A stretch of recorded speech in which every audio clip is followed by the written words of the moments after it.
Amelia Mabu swings through a pitch, a nice breaking ball. Wasn't that strike 3? Yes, it was. Second strikeout now for Maddie Haynes, and that's a big one. 1 out away from having another crack at it. And we'll have not a pinch runner. I think it's a runner for the catcher. It is. Lily Baxter, the catcher. It helps speed up the game. So the courtesy runner back on second base.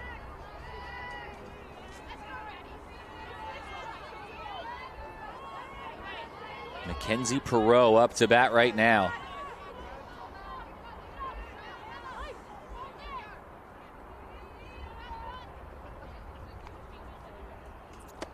That pitch on the inside. Perreault has struck out twice. Trying to complete the bingo card, Paul, is the 9th member of the lineup to reach base. I feel like Perreault was going to say, no, that didn't hit me, no matter if it did. She's in the box looking to hit. It's a nice looking pitch again from Maddie Haynes. Started the game at shortstop, has moved on the bump. She had a nice throw over from short as well earlier in the game. Trying to keep Victoria in it. They're up against the clock. Fouled straight back, and now she has Perreault on 2 strikes. Victoria trying to get back out there with one more crack at it.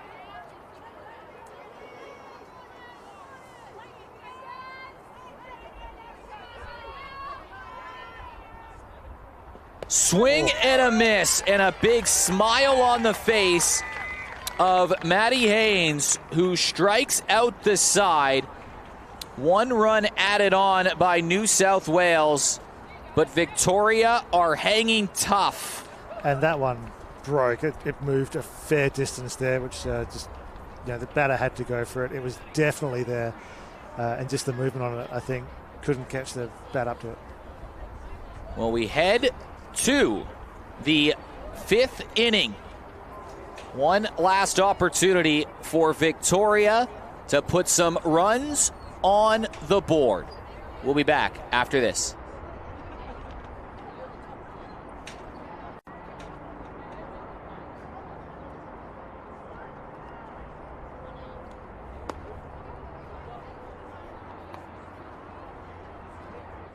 Family violence. In our country, it's a massive problem. Sporting groups are creating their own domestic violence action plans, and they're making a difference. I've seen people step up, and I've seen people speak out. Clubs all over Australia should have an action plan to stop domestic violence. It's definitely important for us to come together and say no more to this form of abuse. Please talk with your family, talk with your mates about what you can do. Domestic violence is everybody's business. Well, back at the ballpark, you would have seen on screen before Daniel Beberet just come over and have a quick word with the tournament officials just to confirm the rules about no new innings after an hour 40. We've played an hour 38. So I think mathematically, there's no way that we can have a 6th inning unless we can get 6 outs on 6 pitches with a turnaround in the middle of all of the players. It's just not going to happen. So just confirming that basically Victoria have to score 5 runs to see New South Wales come out and bat. If they do not, the game will end. The game does not end at an hour 40. Let's just say Victoria score 5 runs or 6 runs or 7 runs or maybe even 8, 9, or 10. New South Wales would have the right of reply. You do get to finish the inning. However, in baseball rules, what happens if the home team is up in the 9th inning and they're about to bat? You don't play the bottom of the 9th. I mean, or if you take the lead in the 9th, that's a walk-off. That's literally the definition of the walk-off. The game ends. Now, I mean, where people have got a little bit confused around the diamonds, and I do get it because it's so weird. You think back to the last game. I mean, mathematically, Victoria had lost. They were the home team. They were the bottom. And they had to bat because that might factor into tiebreakers. And a fly ball over to third, and Gainsford makes the play. Great composure there, just off the bat. She was tracking it, calling loudly, letting her teammates know she had it. absolute confidence in herself there, as is well deserved. It's been 12 batters since the last walk issued by New South Wales. When you go on a run like that, even if we jinx her here and they walk, when you go on a run like 12 straight batters without walking anybody, that is always going to play well in your favor. Trust your defense to make plays. Benefit from a handful of strikeouts. 3 from Ashley Rose Thompson, allowing just the 2 hits. 2 from Madison Forbes, allowing just the 1 hit. That's the impressive part to me right now from New South Wales. No walks so far from the relief pitchers, and now Isla McCollum is 2 strikes to her name.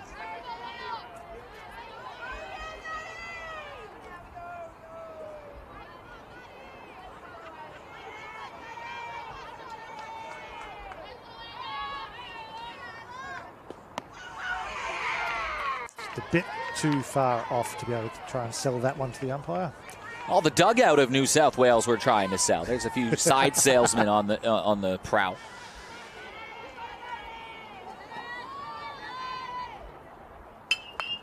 Ball hit over towards shortstop.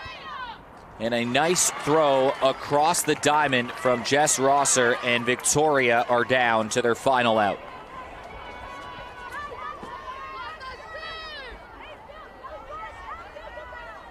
Hannah Wilson Powell has to reach base. Yeah, this is the time they need to start something up. Time for a rally. Turn the hats upside down. Rally cap time. Oh, we always see some crazy things in junior baseball. There is by no means this game over, but the margin for error is down to 0 for Victoria.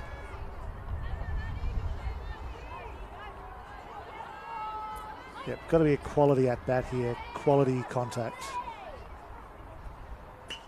Ball hit over to right. There's that quality you wanted, Paul. It's a good trap in right field.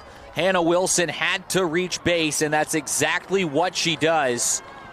And can Victoria start a rally?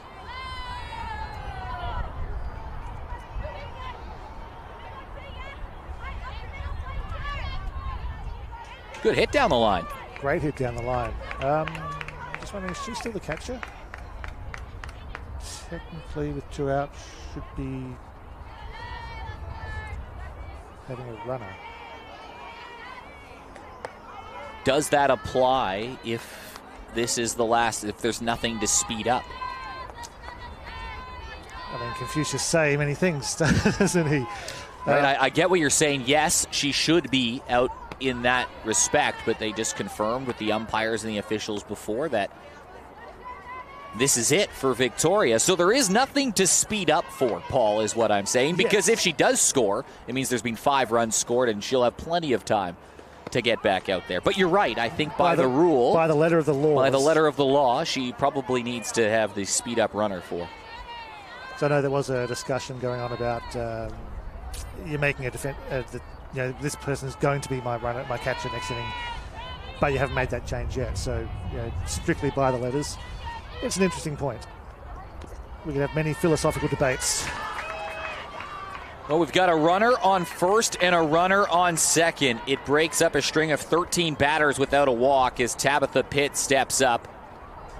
And I think we might have a pinch hitter.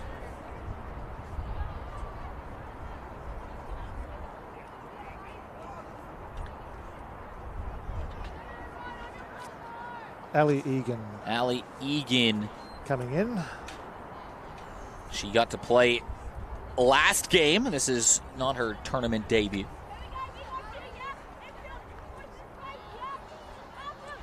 Egan playing at Essendon Baseball Club. Been playing for Vic Youth since she was 13 years old. Now the lefty stands in. Vic need a 2-out rally of epic proportions. We are over the no new innings time allocation. 1 out and it ends, but if Allie Egan finds her way on base, things get mighty interesting. There's a swing and a miss. This is where New South Wales just needs to keep their composure, they can get out at any base. That's a good point. So, no need to panic about where they're throwing it. As long as they know if the ball comes to me, I will do this or this. Gorgeous pitch there. Down to their final strike. A 1-2 count. Matty Forbes trying to finish the job. A tremendous effort from the relief pitching of New South Wales. Victoria trying to stay alive. And they stay alive, but just. Great work from Allie Egan just to get enough lumber on it to tip it to the backstop. And she'll live for another pitch.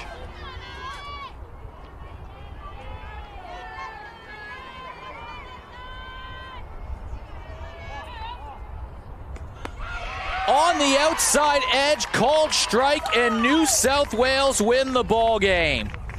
A tremendous effort by the bullpen, powered by a 6-run first inning, and New South Wales are in the win column. That was really a great game. I think the 5-run difference there doesn't reflect that. You take that first inning out of the equation, that was a neck-and-neck ball game all the way through. All the pitchers who came in, everyone was contributing pretty equally. There was quality all the way through the game, and just an absolute pleasure to watch. It was a great one, and I'm guessing the next game's probably going to start in like 20-25 minutes because there's new teams, 2 new teams in there. Victoria start 0-2. New South Wales, a tidy start to their day, allowing 3 runs in a junior baseball game. That's a great sign for New South Wales, but some nice plays all around. Paul Vanderkoo, thank you very much for joining me in the broadcast booth. Queensland and WA are coming up, but New South Wales win this one 8-3.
Good afternoon and welcome to Melbourne, or good morning, good evening, wherever you might be watching this, live or on delay.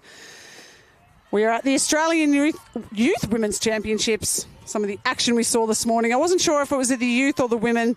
Gets stronger every year.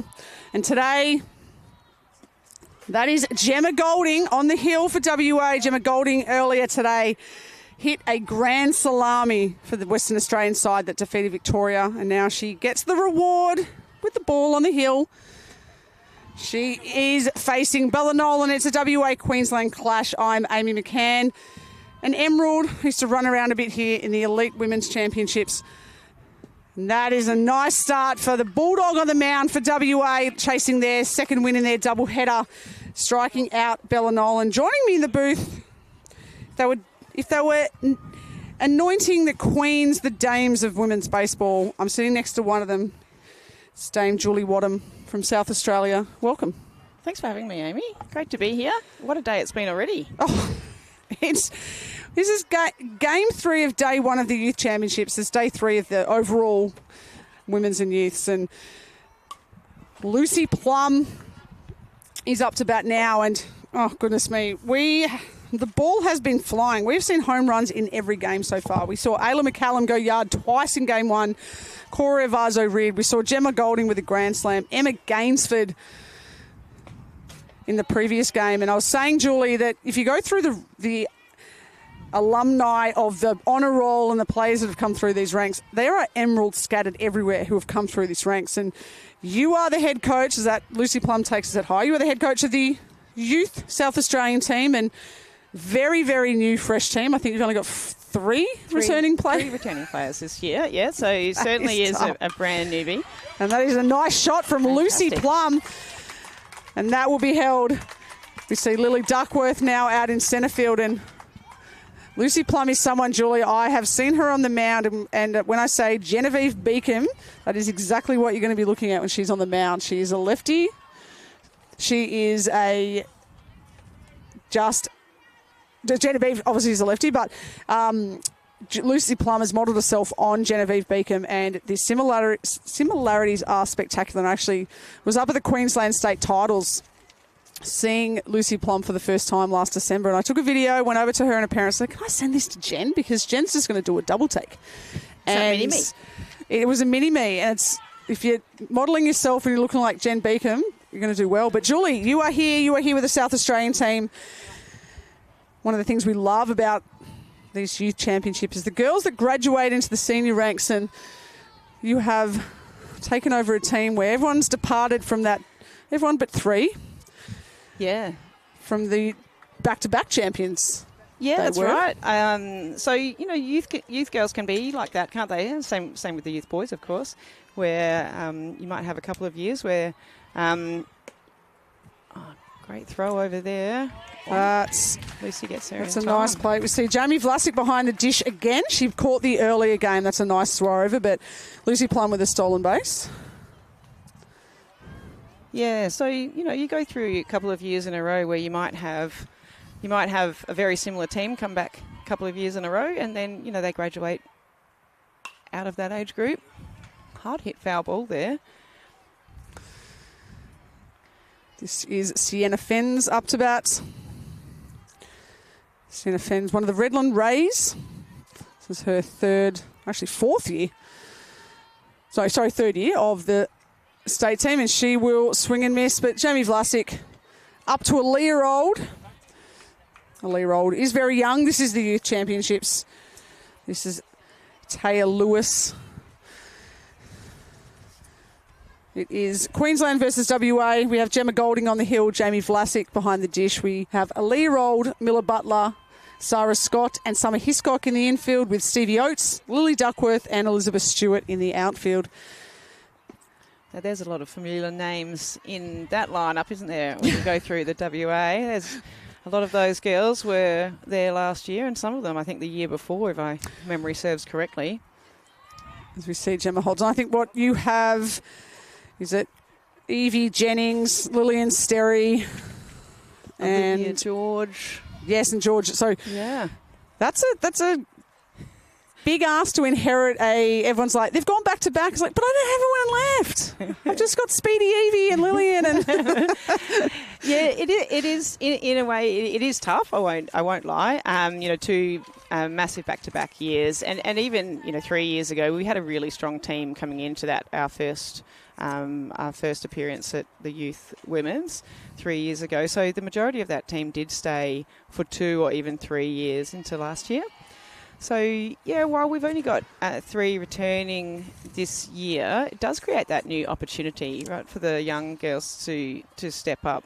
There's a few there that can lead from the front and, have been here before, so can be those clear heads and bring the experience. Good pick-off move there by Gemma. Yeah. Oh, great. There's Taya Lewis. She sends this into the gap behind the first baseman, and we see that Lucy Plum will head in just ahead of the throw there, and we have the first run for Queensland at the Australian Women's Youth Championships. That is an RBI to Taya Lewis. A nice little half-check swing shot there to right field. Doesn't matter how you get it done, Julie. Just get it done. When you've got a pretty speedy runner coming round, she was always looking to score there. And rightfully so, she was on the money coming around third. So when you're aggressive on the base paths, you can turn a decent single into an RBI. So fantastic start there. Not sure if you're like me, still playing baseball, but I would love to play on these size base paths. Running up the first base line, running 90s. That's the thing I don't enjoy anymore. I feel like it gets just a little bit longer each year we go out. I think you're right. I think they're pulling our legs, and I think every year it just goes out an extra, couple of inches. And I love playing baseball as you are still around. I love being around in any way I can, but yes, the running, not so much. It does. In addition to getting a little bit further, I think they're breeding the kids differently. Oh goodness, aren't they ever? This is Poppy Ditchburn. I mean, I'm pretty sure if I went out there right now, Poppy Ditchburn would tower over me. But Gemma Golding, it doesn't matter about your size. There's not much to Gemma Golding, but she packs a punch. Does the little number 1, the Bulldog? She is a definite character, is Gemma Golding. But I'm Amy McCann, and this is Julie Wadham. We're in here. You are jumping in for a little bit at the start. I appreciate your time. You actually have. I'll be commentating you in the next game. Oh, fantastic. Look forward to hearing all those nice things you can say. Okay, just leave a list for me and I'll make sure I tick them off. Just joking. No, it's a pleasure to be here. Thank you. But what is your why? And look, we are elder stateswomen of the game, but we're still around. What is your why? Why are you here coaching the South Australian team? Still here after so many years, I think. For me, I love hearing you talk through some of these games and hearing your podcasts and things, Amy. So I think a lot of those who've been around for a while, and obviously different stories for both of us, vastly different really, but still that same real desire to see the young girls coming up through the ranks and to give back to baseball. Like you, I was the only female on my teams often, had to work really hard and go through a lot of that trailblazing time, but I also got so much out of baseball over so many years. Brilliant friends, great life experiences, overseas travel, interstate travel. I love tournament baseball, I always say that. Tournament baseball is my favourite type of baseball. And to be part of this, to give back to the youth girls it's a lot of work, but it makes my heart happy to see them come through and see the talent, see them working hard, and to have strong female role models. So, that's why I'm here as well. I love it, and we need strong female role models like you to stay in the game, so we're lucky to have you. And we see Kayla Sparks is on the hill. And just like that, Gemma Golding, and that is a nice stop down there. Taya Lewis. Wow. Woo! Flashes the leather at third base, but as we were just saying, these base paths, there is not much to them. And Gemma Golding, well, she can fly. That is fantastic. What a stop there over there in the hot corner. Julie, what was your position? Mine certainly wasn't third base. I used to do a lot of catching every now and again. That's something else that gets harder the older I get, I must admit. It's harder when I was young. I used to do a lot of catching, the occasional go on the mound, but as the young girls have come up, I have progressed to playing quite a bit of third base. Ooh. I think it's because... Great spot. Didn't quite get her there, but good throw over. She's quick, isn't she? She's very Gemma. quick, the Bulldog. Yeah, as so many of them are. So I've progressed in it. I play a lot more third base nowadays. I like to think that's because I can react instead of think, I think. That's a good point. And Taylor Lewis, she reacted to that, but that was a little bit too hard a hit from Sarah Scott.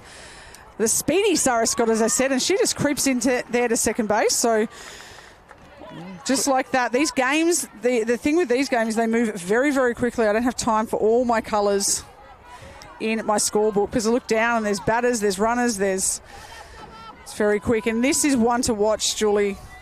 You have an opportunity to scout while you're commentating. That's I think that's cheating, but I maintain that I'm here to commentate, Amy. I'm not scouting while I'm here. Just because we're playing Queensland in the next game, that's absolutely not why we're here.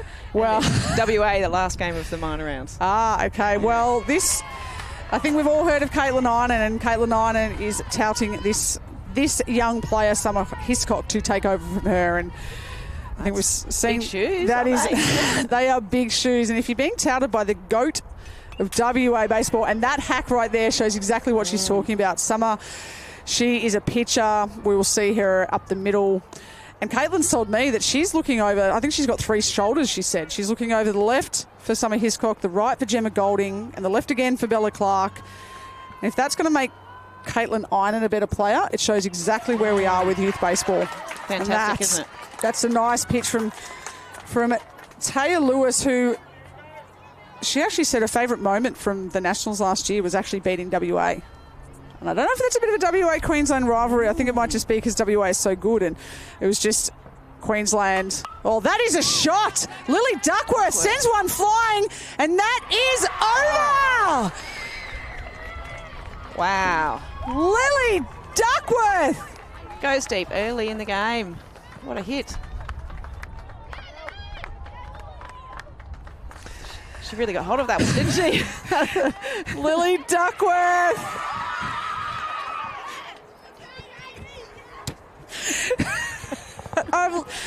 She told me before the game that she was going to hit a bomb for me and that she was going to do the Cupid arrow as she crossed the plate, and she has delivered. And I'm actually in tears. Look at that. So look at that shot. Oppo Taco, Julie, if you're hitting the ball with that much ferocity over the right side of the umpire's sensor. Now, Lily Duckworth actually went 4 for in the previous game, and I said, don't change a thing. You know what? You don't have to hit with the big girls. You just line drives. That's what we want. She goes, nah, I'm going to go deep, and I'll give you a... And there she goes. First go. I'm done. I'm positively done. Gosh. Oh, and that's a shot down the line. Poor Taya Lewis. She's getting her money's worth. That will sneak under. And that is Jamie Vlasic. Julie, I said... solid hit. Wow. I said earlier today that you can't, as a pitcher, they can't hit home runs if you don't throw strikes. And yeah. You can't defend against walks, and I think we're going to see, you said it before, I said it in the previous game, these girls are they're taller, they're faster, they're stronger. I do not think this was my style of baseball when I was this age. It wasn't. You didn't have what they have now either, Amy. So, it's not comparing apples with apples, but yeah, you're right. Like, they work so hard. They're out there throwing consistent strikes. They've, got a couple of pitches going on. They're just looking really, really strong. This morning's game, we watched a little bit of the commentary, and in this morning's game, you're right. You mentioned it then. I wasn't sure I'd tuned into the women's or the youth game. They were so strong. I had to double check. Like, nope, this is definitely youth. And some of the plays, like Victoria, WA got up on Victoria, but some of the executions, the lining up of cutoffs, and we know just how hard this game is, but they were the pitchers' covers to Cora Ridd, a Year 8 student on debut, hit the cutoff every time from right field. And there goes Aaliyah Old. She's just got onto that a little bit too much. Has the golden bat winner from last year. And look at that tag. That's as we fantastic say, arm. Sack fly, right field, tagging at second base and one hopper to third base. This is fantastic. That over there will go you through the lineup. She's probably travelled the furthest to get here in right field. That is Hannah Fior from the Northern Territory, Great to see her having a team to play in. So as we said, Kayla Sparks, she is throwing to Sienna Fens. Poppy Ditchburn at first base, Lucy Plum at second. Taya Lewis, who is she's got her money's worth already at the hot corner. Bella Nolan at shortstop. We have Anouk Newbury in left, Amelia Stevens in centre, and as I said, Northern Territory's own. I'm Amy McCann. I have South Australians, Dame Julie Wadham. I think they should start. I need to get something. I need to get the keys to the baseball city. What you've done over there is amazing, and certainly hasn't been alone, Amy. And while you do see me continue to turn up at nationals, there's a whole team behind us that are working hard to bring women's and girls baseball much stronger here at South Australia as well. So I might be the face of it sometimes at this tournament, but there's a real effort and a real movement that's going on with our youth girls too, especially. As you said, you have 3 left because they've all gone up straight out of youth. It's one of my favourite things, the straight out of youth, and that seems like the entire South Australian team is, I think, 9 players. They're very young, aren't they? Yeah, young, determined, fighting for it, really hot there. I do think, certainly this year we're stronger. Next year, the years ahead, we've got a really bright future in the next few years coming through the women's program. And with the kind of girls we've got coming through the youth this year, this year they'll be stronger again. The majority of them can stay again next year. Fair few can stay again. 2 years from now, we'll be back again with more than half the team. So with that type of talent coming through in any state, you can expect that to push through into the women's in the next few years as well. 100%. And you see just the fouls, so the hacks that these girls are taking, and that's Miller Butler from the Kelmscott Bulldogs. As I said, I am going to try and trade some of a T-shirt for a T-shirt to get all these clubs T-shirts. It's Miller Butler, she rolls on that one, but Poppy Ditchburn, she's there. Comes in. That will retire the side. But that is a big blow.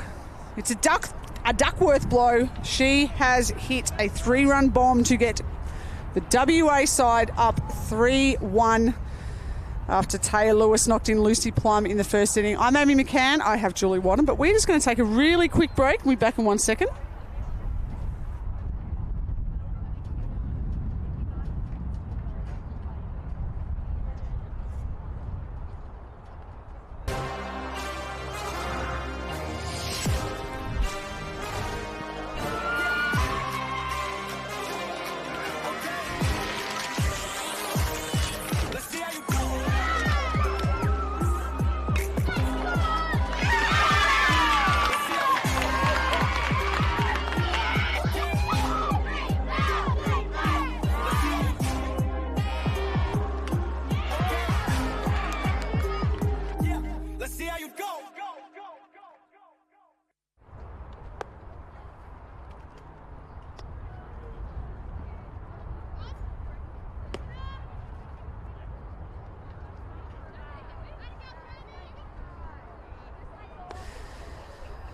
We're just doing a bit of a time check here in the break. I do have Julie Wadham, and she can eye her South Australian team warming up actually down the line. You have the next game, but I've gone, hey, Julie's got nothing to do.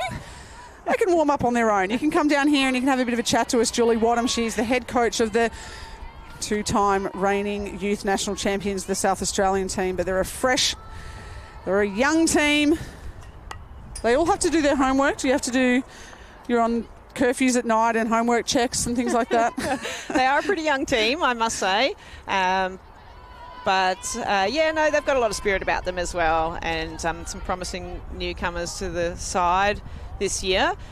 And, while we do all our scouting for all the opposition teams here, obviously, there's a couple from our team. There's a few newcomers in all the teams that are looking really strong as well. So just because they're not known, doesn't mean they're not strong.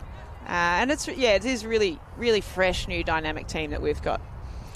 Yeah, I think as we said, they're stronger, they're faster, they're fitter, they're louder. That's for sure. There's a lot definitely louder. lot of chance. Yeah. But it's just no other country has what we have, and we're starting to see them, as you said, the South Australian team this year, the Queensland team this year, very young, as we saw Kayla Sparks there grounded out to Gemma Golden. This is Amelia Stevens, the centre field coming up, and I think we're starting to see more and more break out into that straight out of youth, and maybe we might see a.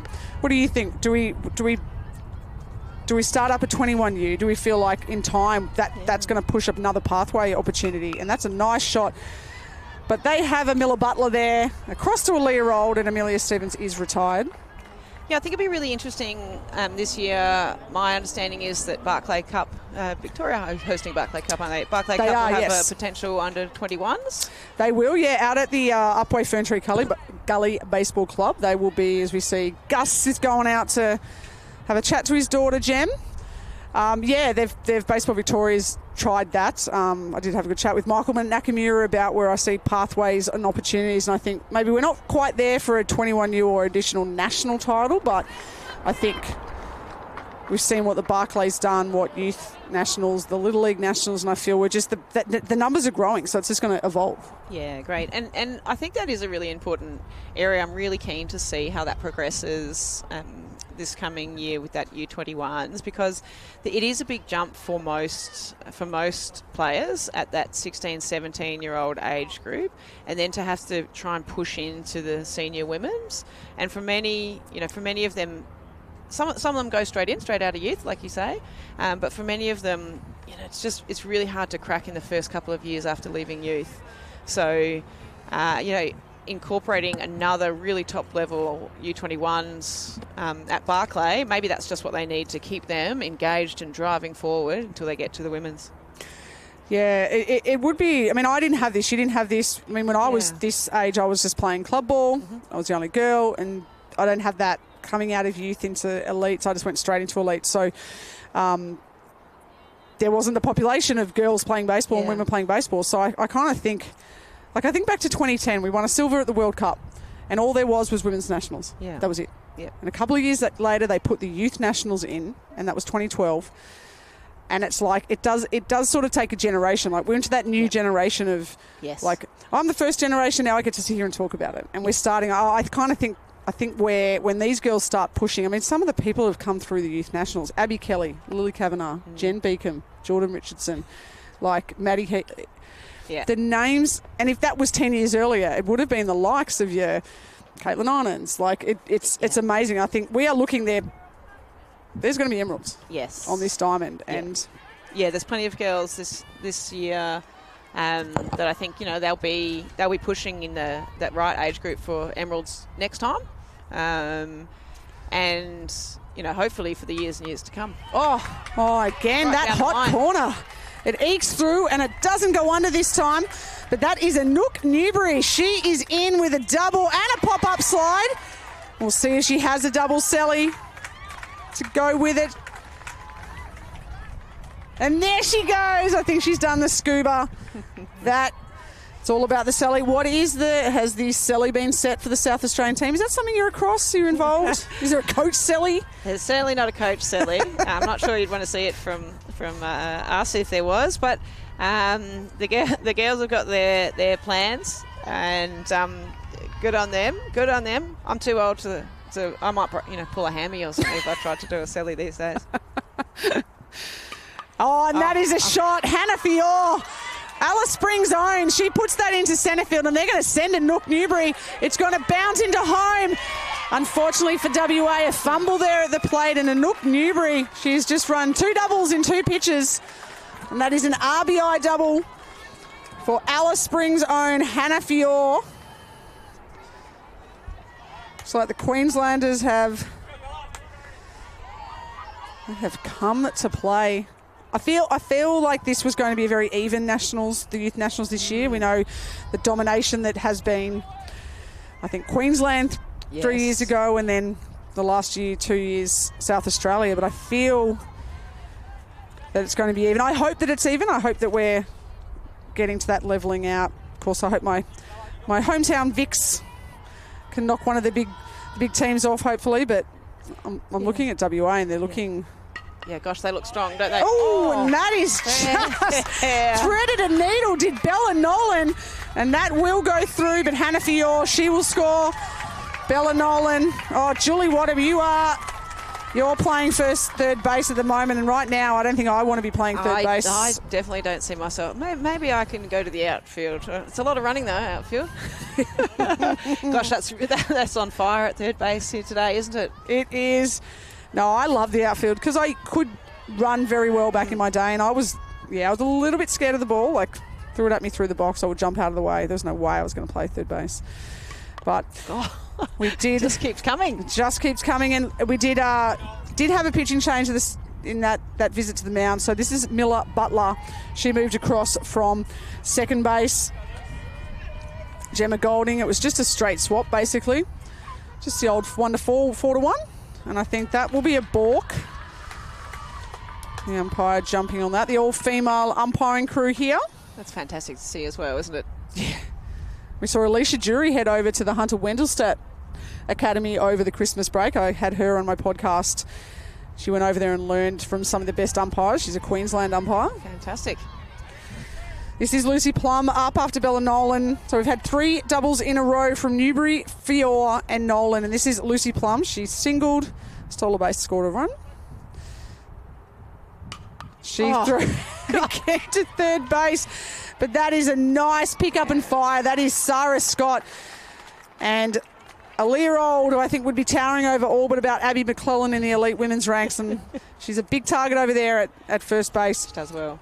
But it's been brief, but it's been fantastic. Julie Wadham, Dame Julie Wadham of South Australian Baseball. She's here. She's leading a youthful side, and we appreciate your time. And thanks so much for having me. All the best. Yeah, always a pleasure. It's great to hear you guys out here supporting the youth and the women, of course, in all you do. So thanks so much for everything you guys put into it. Good luck. I'll say nice things in the next game. Thank you.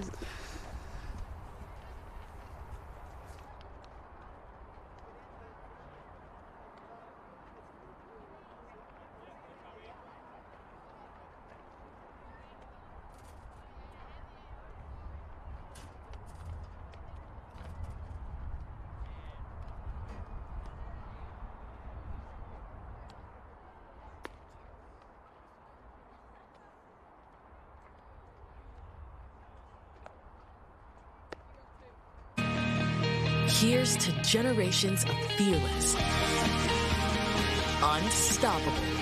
Hit hard on the ground from his knees. She is safe. I can, and I will. Good game for Monet Davis. And I am. Here's to the next generation.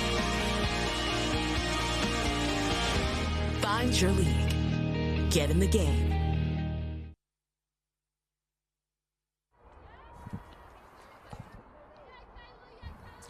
Welcome back to Melbourne Ballpark. It's the back diamond. This is Queensland versus WA.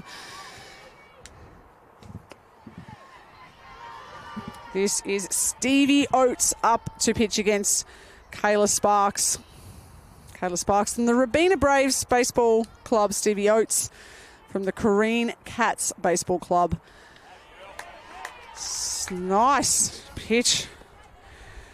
If you're just joining us here, got ourselves an old-fashioned ball game. It is 3-all. It's been some sensational hitting from both sides. As we see, that is just sprayed foul down towards the Victorian team. Looks like they're having a bit of a team photo session down there. But Queensland youth, they jumped out. Lucy Plum scoring the first run of the game. And then in the bottom of the first inning, it was Western Australia with a 3-run blast, an Oppo Taco from Lily Duckworth to knock in Gemma Golding and Sarah Scott. And that has been driven by Stevie Oates. That is into the centre. It's going to be difficult for centre field. Second base will drop just in front of Amelia Stevens. So that will be a hit for the cat, the Corrine Cat, Stevie Oates. But Queensland, they answered back with 2 runs in the top of the second. 3 doubles contributed to those 2 runs. It is now 3-all. This is Elizabeth Stewart as we see Stevie Oates. She goes into second, and that is a fantastic throw. Deanna Fens. Woo. Stevie Oates is pretty speedy, but Sienna Fens' throw, as we see here, that throw is on the money. Oh, the sweeping tag there from Bella Nolan, just not in time, but that's a great play. Elizabeth Stewart fouls that off.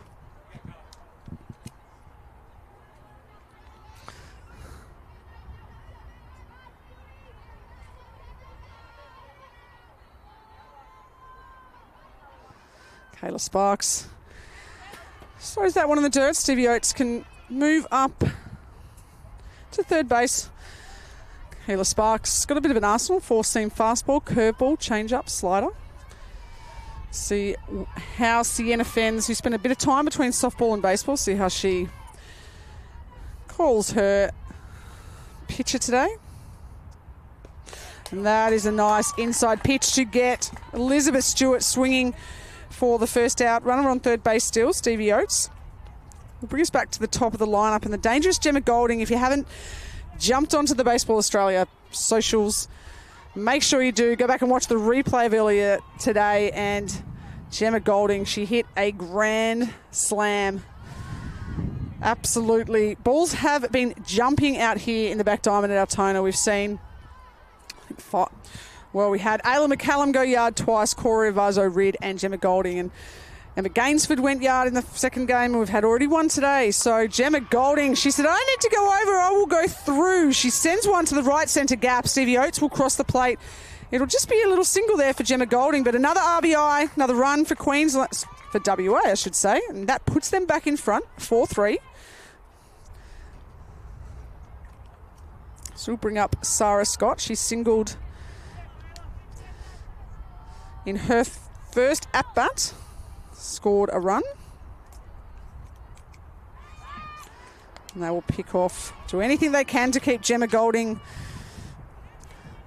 safe, close as they can to first base. Base paths are a little bit shorter than some of these girls, particularly your Gemma Goldings. They've been playing in the elite women's ranks across the club scene. As Gemma Golding takes off, Sienna Fens, she will have a shot. Another nice throw.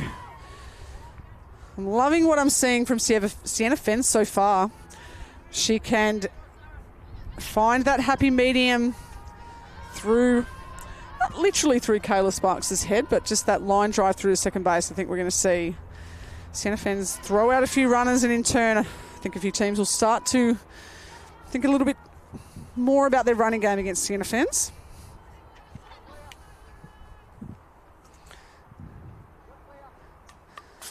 That is another nice hack from Sarah Scott. Sarah Scott led her team at the West Coast Rays team at the Barclay Cup, which is held September each year. Not state teams, they are a travel ball team. She was the leading batter on the West Coast Rays team last year's Barclay Cup in Adelaide. I had the privilege of heading down to that event.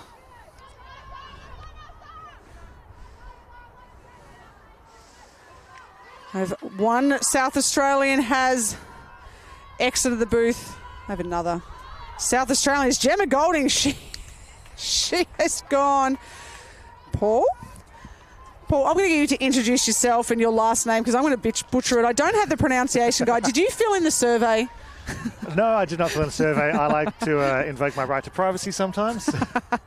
Yes, Paul Vanderkoff here, one of the umpires from South Australia. Not umpiring at this tournament. I was about to say, what are you doing in here? Just over here, supporting the tournament, the competition, and I love that. Contributing where I can. Now doing some media stuff, which is really enjoyable. Awesome. We are just the handmaids of the great Eric Bolner. He is the man, the legend, not the myth. He's the dude. And that's a shot. Sarah Scott, Amelia Stevens, she camps under that nicely. And Gemma Golding, the sack fly. Paul, I've just been, you're in the booth for the second game. I was in the booth for the first game. And I'm just mesmerised by just the standard of play we're already seeing on day one. I feel like it's the women's, there's set plays, it's strategic, there's sack flies. It's just not a bunch of kids swinging a bat and throwing a ball. Yeah, there is...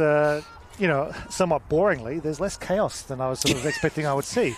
A perfect way of putting it. Things that are meant to happen are happening. the quality of pitching that I've seen in the 3 games today has just been like every reliever coming in, even like it's just a consistent standard, and it's zippy and there's movement. There's a lot of really good things for the future I'm looking at right now. Oh, it is. I'm looking at this, and there's no way I had this much game when I was this age. No way. I would have loved to have played in this, and I think about that shot from Summer Hiscock, that is up, and Amelia Stevens is covering more territory than water covers this earth, and she just says, that is mine. I'm partial to a centre fielder, Paul. That's where I spent most of my days in the Australian team and the Victorian team, but yes, I just had Julie Wadham, and everybody must know who Julie Wadham is in South Australia. Dame Julie Wadham, as I have anointed her today. But what got you involved in baseball? You've been umpiring for quite a while over there. I started as a junior, started through the T-ball program, went through juniors, and I was never one of the elite high-performance athletes. I was very much the opposite end of the spectrum. So I got to the point of, I could play sort of under 18s, 19s, and have to train hard every week and try and, get into his team and end up doing right field and bench. And I decided, no, I'd rather go and play beer league with some of the old farts. And so I love beer league. I spent years playing Div 5, 6, 7, 8 with the mighty Goodwood Baseball Club in Adelaide, and then got involved in umpiring. We had, there's a chronic shortage around Australia of officials in every sport. So I had to umpire a men's Division 2 game from the middle, with no experience, just trying to do my best, call balls and strikes. I went, well, I did it. Now I should probably find out what I was meant to have done. And then I found out I could get paid for it. Woo. And, for a couple of years tried to play and umpire. And then it got to the point of, the umpiring's actually, it's taken over. So I'm umpiring senior men's competitions, women's Division 1, some juniors here and there as well. And it's taken me to, did the Women's Nationals in, 2 years ago? And the Melbourne Women's Baseball Tournament. That was a lot of fun. I came over for that as well. And I'm looking forward to next January happening again. No, it's definitely, there's so many opportunities now for girls and women to be playing baseball all around Australia. And the pathway for the Little League, to the youth, to the Women's Nationals. We're a World Cup year. And there's a lot of girls on this field we might see in an Emeralds jersey at a World Cup in the future. And this is Sienna Fens. Sienna Fens is behind the dish. Today, seen a couple of nice throwers from her. So many catches, and that is a drive that will... nice range. Summer Hiscock. Caitlin Einan, if you're watching, she's coming for you. Caitlin Einan said she's looking over her shoulder at Summer Hiscock, and that was just a really easy play. She just jogged back, a nice little quarterback drill. Looks like she was at training there and just went, yep, I got it. Lazy days, just lean back, chuck the arm out, and yep, it'll fall in. This brings up Taya Lewis from the Pine River Rapids. Probably can't see from the Spacequake camera there, but the Queensland players are wearing armbands today. One of the great-grandfathers of one of the players sadly passed away, so our thoughts with everyone, family and friends. It's a nice pitch. Miller Butler. Gemma Golding did start on the hill for WA. But we have a number of calculations, whiteboards. This is why I would never manage at a national championships, and I would love to manage in a youth event, but I would coach, and I would have nothing to do with having to work out pitch counts. At least there's no participation rules anymore. You have to do all that mathematical equation. You would have an administration manager for all that kind of thing. I would pay someone to work that out. But yes, quite often, more than often, you'll see the pitches will come out based on numerical situations rather than any performance decisions. Yeah, and this is day one of the youth tournament, so they're looking for how many days rest, or trying to keep to 0 days rest if they can, and it's a big picture thing. You're also looking at which competitors, which opponents you have coming up tomorrow, 3 days time. Like, the manager's looking at big picture things, and sometimes the spectators, and sometimes the commentators are looking at things not quite in as big a picture. So, glad I am not having to deal with that kind of headache. This is Poppy Ditchburn. I do remember Poppy well from last year. She hit a triple against my heart team, the Victorians, that started a rally for Queensland, and they actually came back to win that game. Victoria looked like they were going to defeat Queensland, but Poppy Ditchburn said, no, we're not done. Started with a triple. Another one of the tall Queenslanders. I'm pretty sure I would be down the bottom of if there was a height order in this, and they're just the youth. It's Julie and I were both saying we wondered how we would go if we were this age playing in this, and girls weren't playing like this when I was playing. I mean, there was very few girls playing when I was playing, but it's just amazing to see the strength and the speed and for me it's the passion, the aggression, the noise, everything that comes with youth baseball. There's all that, and there's also, you know what, it's the height as well. Kids are taller now than they used to be, it feels like. They are. Just this nice at-bat. Miller Butler peppering the zone here to Poppy Ditchburn. Yep, inducing quite a few swings, which is what you need. Like, as a pitcher, you don't need to hit the strike zone. You need to make the batter think you're hitting the strike zone and then get them to go for it. Get them chasing.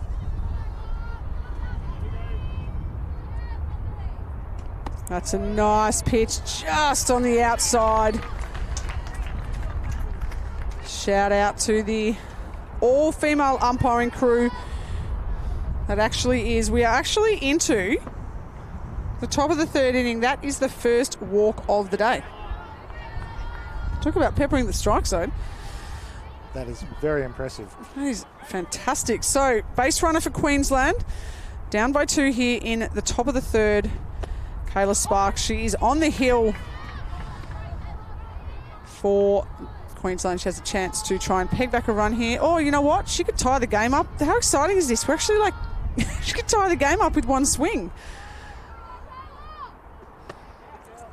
She's looking choosy. Just gets away from Jamie Vlasic, but nice throw. Summer Hiscock gets in front of that. Hiscock and Golding up the middle. I'm just going to say it right now. It's 2026. I think we might be saying Hiscock and Golding up the middle for the Emeralds in a few years. The future planning, there's a lot of talent out here which is going to be representing Australia in the next, say, 5 to 10 years. And that is a shot from Kayla Sparks. And that will bounce off the fence. Poppy Ditchburn, she will score. And Kayla Sparks, she has just hit the loudest single of the tournament so far. That was off the yellow of the fence. That was right at the top. Another half a wheat bix. Maybe cut across. Another handful more of lollies in the dugout. Kayla Sparks, as we were saying, the women's rank hit the gym. Oh, as we just said, one swing of the bat, you can change a game in this league with this fence, and I love that. I love the excitement of it's so different from women's baseball and men's baseball. We play on the fields the men play at, and the girls are over on those fences. We've got some girls that can put it out, but it's still few. It's still those girls with the power. But I kind of feel here now, and obviously with some of the bats we're seeing them use these days. Okay, Sparks says, I'm just going to run all the way around. I'm going to go 2. We're going to see the ball fly this week. We're going to have some. I think they're going to have to introduce a new award. The 5th one, that's going to have to be the home run award. I've loved playing social baseball as well, and you always have the awards that make fun of yourself. So we always had the award for the pitcher who gave up the most home runs. Oh. That was always fun to give out. And you always, there are some people who are vying for it. Honestly, they wanted to get that award as just something unusual to have on the trophy shelf. Well, you can't hit a home run if you don't throw a strike. And I love the fact, as I said, we've only seen the first walk in the third inning here, and I think that they're hitting home runs because they're throwing strikes. Yep. As you said, there's less chaos there's still chaos because there's noise, there's home runs, but I feel like I've missed 5 years of youth nationals. That's the standard I'm seeing just in the first day from last year, and I've been very lucky to have commentated this youth nationals level for the last few years around the country. I've done Barclay Cups, Little League Nationals, and spending time with Legacy now, developing a lot of these girls, and it's just, I love this age group. It was so hard for me to play in this age group, and I think that's why I love it, because I want to give the opportunities I had never had. Now I get to commentate it. I can talk about old farts. We get to stay in the game and sit here and just talk about it. We always say that the umpires have the best seat in the house, and commentators, especially on this diamond, we're probably second or third best view, I think, right now. We do, and Space Quake Sports bringing you the vision here of Amelia Stevens. She drives that across to right field and just past the outstretched glove. Elizabeth Stewart She will head back and pick that up, but not before. Amelia Stevens, she gives us a little dab. Nice little selly there as Kayla Sparks heads back in. And we have a tied ball game, Paul. That's right. The game is never over until the final pitch has been thrown. There is always a way to get back into it. And this will Looking be... at the replay here. Good ranging on it. Just a little bit extra kick on it than she expected. Yeah, I think that's a little bit of an extra kick of the U-trip bats we're seeing here. Very pretty bats we see. Nice little pastel. I'm not sure what that colour would be. And Nook Newbury, I don't mind it though. She quite like that bat. Nook Newbury launched a double in her first at-bat. That's a nice pitch. Nice call on the outside. Be happy with that as an umpire. Yes, so the home plate umpire is our Kira Pryor from South Australia. Great to see her back umpiring. She actually took a few years off over the last sort of 4 or 5 years. Came back in this season, just gone. And straight away, when the nominations came up for AWCs and AYWCs, she put her hand up, was asking questions how to get involved, what it's all about and what to expect. And great to see her with a plate as well on her first day here. Absolutely love it. Second year in a row now, all-female umpiring crew. And a Newbury, ladies, just bring a glove. We were almost in. We've almost got that one.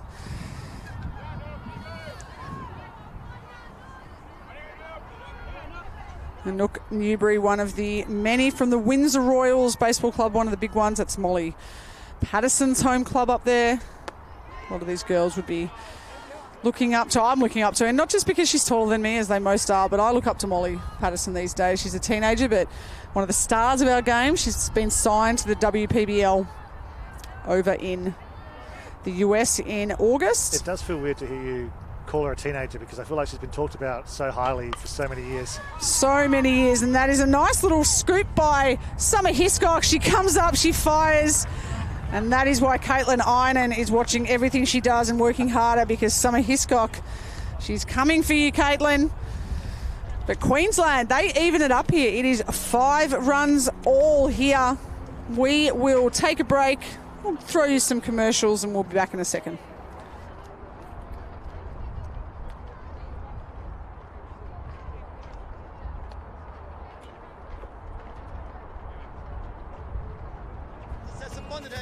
Win or lose, always do your best. Good job. Here we go, kid. Let's do this, girls. We got this. Let's get the bats going. Find yours. Find yours. Get there, baby. Get there, kid. 1, 2, 3. Let's go, Gordon. 1,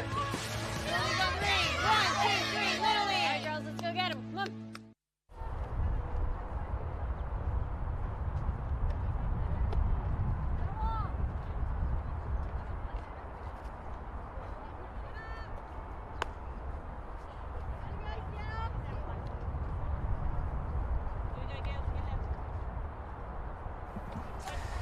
Welcome back to the back diamond of Altona. It's Melbourne Ballpark. It's the 2026 Australian Youth Women's Championships. I'm Amy McCann and Paul van der Koff. I got that right. Joining me in the booth. I love this event, Paul. I always joke this is the day the event really gets started. When all the kids are around as well, it brings a bit of life and atmosphere, especially when they're watching their fellow state teams on the other diamonds. And that goes both ways. You see when the senior teams come over and cheer on their junior mates. The energy, the noise, especially as we get towards the final few days, that's when there's a lot more excitement around.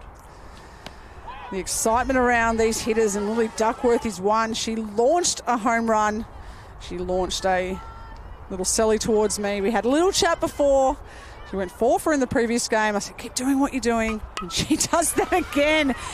Lily Duckworth is now 6 for on the day, including an absolute blast. Whatever she had for breakfast, whatever the lollies she's having in the dugout, sign me up. What's the opposite of a commentator's curse? Commentator's blessing? I love it when they make me look good. So just see... Just getting a pitch count. Neil Ragu from Queensland. I think that question was first directed to us as we're sitting where the scorers used to sit, and we're both sitting here with star mullets going, don't ask us, look, go over that way. I was like, I do have a headset on, but I'm like, I actually started worrying I was talking too loudly, which I think I am, but that's funny. This is Jamie Vlasic. She is catching. It's the second game of the day, and she has caught both games. She's one of the many from the Braves Baseball Club. And as we see, Molly Duckworth, she's off, she's in.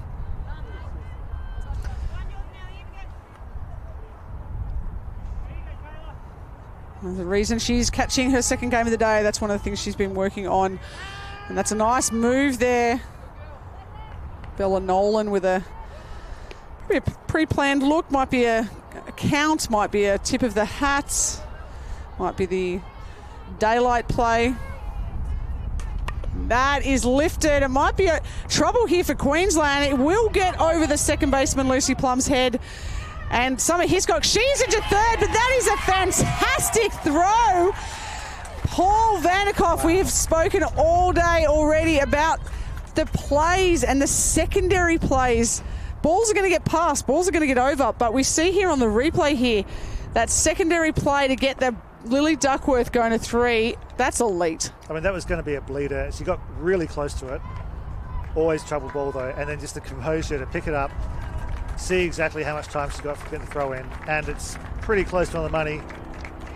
Plenty of time there. Well, I am not surprised that was a strike to third base, because Lucy Plum, I hope I'm in the booth when Lucy Plum comes onto the mound, because pretty sure you would have heard of Jen Beacom.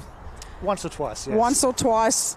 Well, she is just a righty, Jen Beacom. I saw her pitch at the Queensland State Titles, where this team is sort of picked from. And she was on the mound, and I was watching her sort of do her thing, get an emotion. As we see a pitching change here, and the day is done for Kayla Sparks, who, you know what? No walks, 8 hits, but 5 earned runs, but 2 strikeouts off 2.1 innings, no walks, which we are in the youth championships. As you said, it's less chaotic, and it is just super. And it's great signs for the future of women's baseball. Oh. That this level is, let's be honest, some of these are nipping at the heels and could have gone for senior selection this year. Yes, they do have an option. We've seen Alice Brown, the superstar. She could have played another year of youth. She's decided to go up. But it's just so great. And as I said, Lucy Plum, who's in second base now, she was pitching, and I'm like, I've seen this action before. Where have I seen this? And I was like, hang on. And I flicked her in my brain, and I was like, this is Jen. So I took a video. I went up to her and her parents, and I said, do you mind if I send this? I said, do you know who Jen Beacom is? She goes, yes, of course. She goes, I've modelled myself with Jen. And I'm like, I have to send this to Jen. And Jen's just like, oh. I was just like, so cool that we've got girls now like wanting to be Jen Beacom, who's over in the Oregon State Beavers softball program at the moment in NCAA 1. So that is an option now as well, to be heading over to the US to play softball. And we see a new pitcher on the hill. And this is Riley Graff Pretorius, number 85. Nice funky action. The ball kind of comes out the side of her head the way she comes down there. It'd be hard to read. This is Aaliyah rolled up to bat.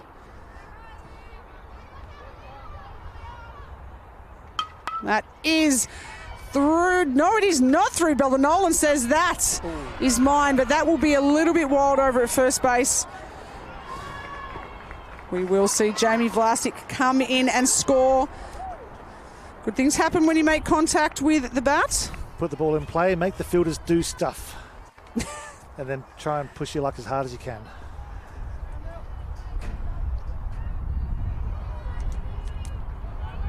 So I'm looking around at the uniforms, and much like there's a bit of a petrol shortage going on, there's a pants shortage. The pants are getting shorter and shorter in recent years. I think you have people like Bo Bichette and some of the guys in the majors to blame for that, who have got balls. George Springer, I think his pants are closer to his belt. And there's socks, there's the leggings. I rate it. I love it. I think that's one of the things I love about baseball. It doesn't discriminate. Well, it does a little bit against lefties, but it has a position for you if you've got a skill, a strength, a thing. And I think that you can show off your personality in your uniform. Absolutely. And you have to all wear the same uniform. As we see, this is Miller Butler, who is now the pitcher of Merit. But you all have to wear the same uniform, but the different ways you can wear it is just absolutely love it. In the ABL, Todd Van Steensel, of course. Well, yep, we blame Todd. Yeah. For the current iteration, I mean, his socks go, I think, 3/4 way up his thigh. It's a very bold statement, but it's his personality. It's a choice. It is who exactly, he is. and you wouldn't change it. And I love that. And we didn't have my Australian career. It was we were in a boring era. That is a nice pitch from Riley Graf Pretorius. She's got a little bit of pep. I was wondering if Jason Pospisil might be heading out. He was out here for an earlier game just to have a look at some of these youth, because I think he's around in a few years in that emerald spot. He knows he's going to be looking at these girls. But I do wear the high chipper pants now when I'm playing my club ball, because I actually feel like it makes me run faster. But I go through my Australian and Victorian career, and it's like up, down, up, down, up, down. Whatever style it was at the time, and maybe it was whatever pants were the cheapest because we had to buy everything. Sometimes that, or the pants that are tighter or looser, and it's like, it's going to give me too much drag on the base paths. Not an issue I ever had. I need less drag now, so that is a nice little golf chip there from Miller Butler, and that will just land fair. Aaliyah Old, she will sneak in, the ball will get away, and Aaliyah Old will move to third. A hit for Miller Butler, runners on the corners. Was it? I don't know if that was a little golf chip, a little off the pads cricket shot. Chipped over mid-on.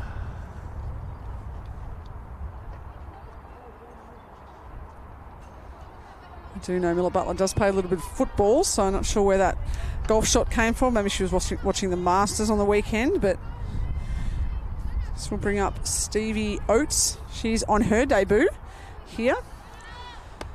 Just 9 months ago, I commentated Stevie Oates pitching in the gold medal game at the Little League Youth Nationals for the West Coast Rays against the New South Wales composite team. And now she is here with runners on the corners at the Youth Championships. That's just 9 months ago. I think she's grown about 3 foot then. Guaranteed she is taller than me. There's something in the chemicals they put into TV nowadays that they all shoot up so quickly.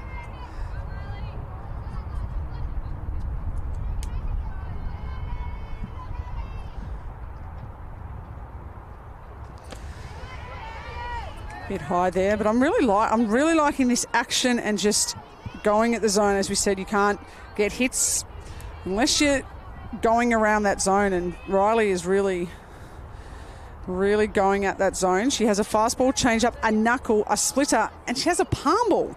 Good grief. She has an arsenal.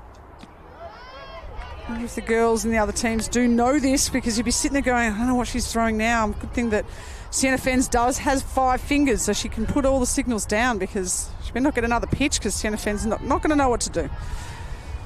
Infield's playing in for this. They're looking for stop the extra run coming home. Yeah, we have a 6-5 ball game here. Queensland down by 1. Just the one out. I love this. Playing in, 1-run ball game. This is the AYWCs. It's not the AYCs. And Stevie Oates, a very veteran at-bat there from the rookie. Very composed, that one, wasn't it? Not chasing anything. Well, I have a fun story about Stevie Oates, actually. In that in the Little League gold medal game last year, as we see the Queensland coach comes out, he knew I had a story to tell, so he said, Amy, I've got you. Stevie Oates, the New South Wales composite team, led by Maddie Maguire. They were very, very loud.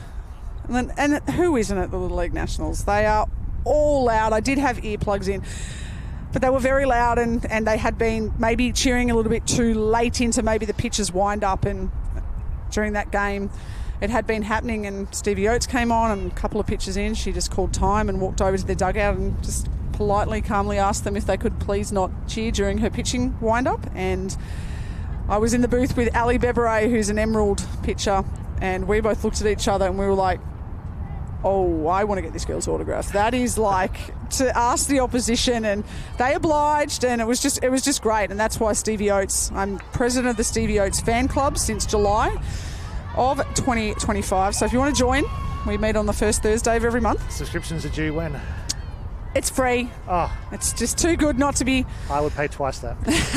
It's so cool. But Ali had her in the booth in the first game, and we were talking how cool is it that, like, we know all these girls, as she said, they're all looking up to the girls over there, but all those girls are looking down in a literal, not in a literal sense, but it's like there's heroes going from both ways, like little idols, and everyone's got little fangirls. It's just so good, and that is so good of a pitch from Riley. And this is Elizabeth Stewart. She struck out in her previous at-bat. He's cut back. Pinfield still playing in with the force at home. Only the one out. They're going to try and get a double play if they can. It's always a risky one, though. That throw to home has got to be on the money. Yeah. Too easy to get past. It's a nice hack, Elizabeth Stewart. She goes down, swinging. Just do that. Get the strikeout. She can. I think Riley thought she wanted it. She was trying to trick the umpires, but the umpires, you going to fall for something like that? Look, if it's convincing enough, we might doubt ourselves for a second. We've got that little indicatory thing, which is great unless you accidentally click it twice or click it once, and then you're like, wait, what did I do?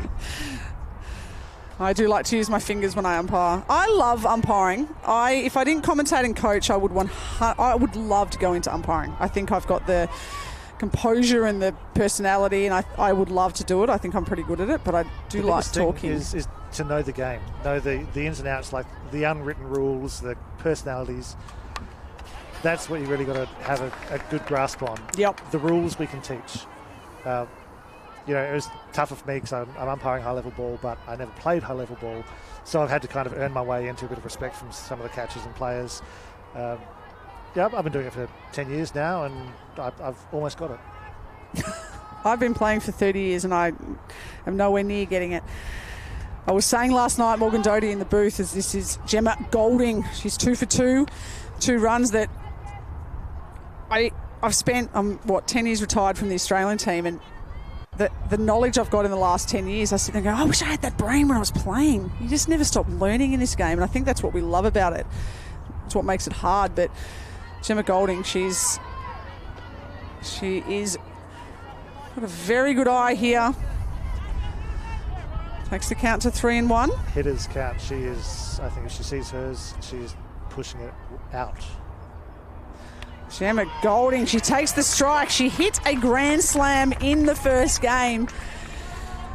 I asked her, I said, tell me about it. What were you thinking? She goes, it's just, no, it was my teammates. They got on base. They let me do it. And she did have a big score lead on the scoreboard, so she was free swinging.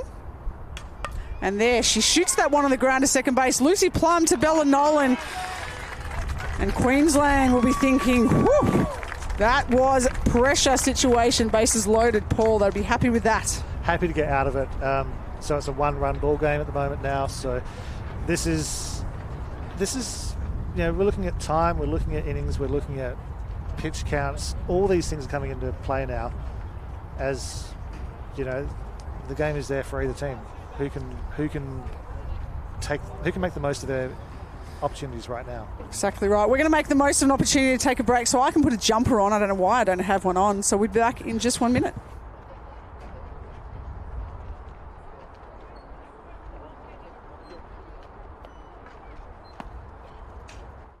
Family violence. In our country, it's a massive problem. Sporting groups are creating their own domestic violence action plans, and they're making a difference. I've seen people step up, and I've seen people speak out. Clubs all over Australia should have an action plan to stop domestic violence. It's definitely important for us to come together and say no more to this form of abuse. Please talk with your family, talk with your mates about what you can do. Domestic violence is everybody's business.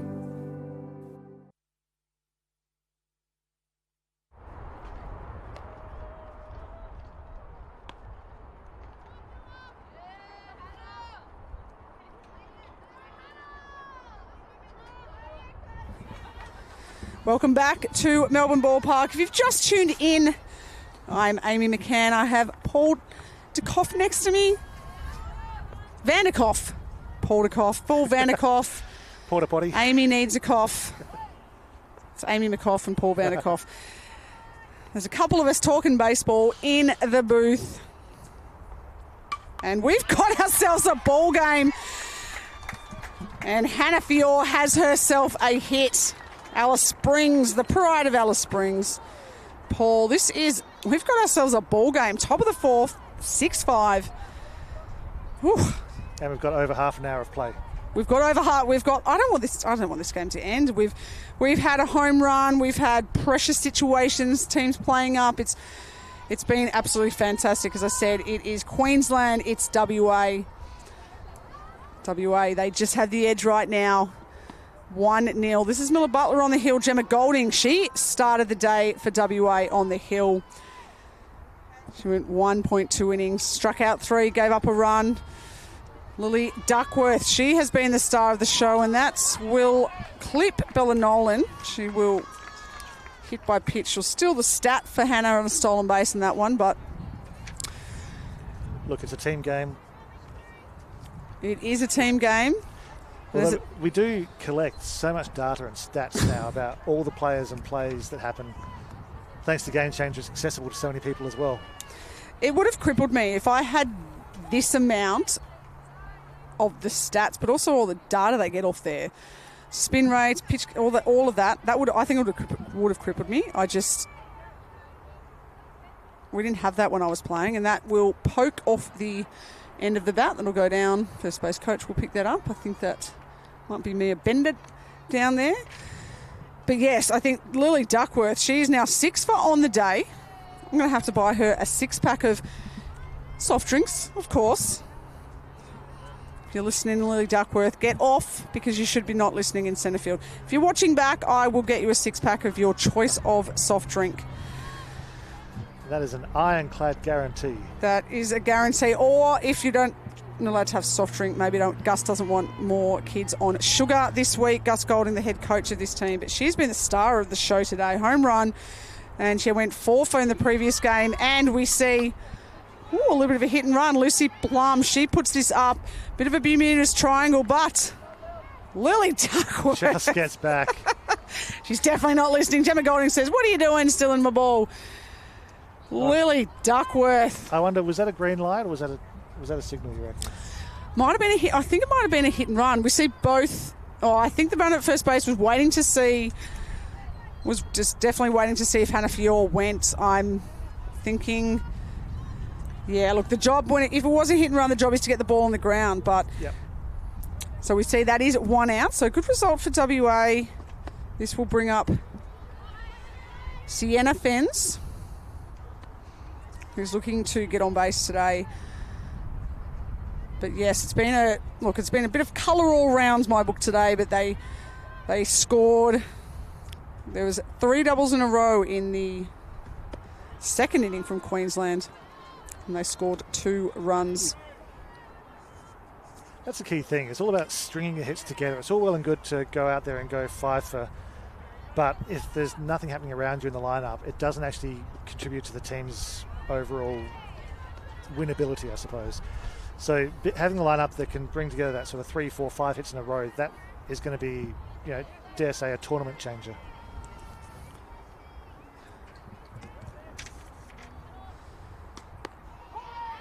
Sienna Fens just gives the umpire a bit of a nod there and says, "I agree.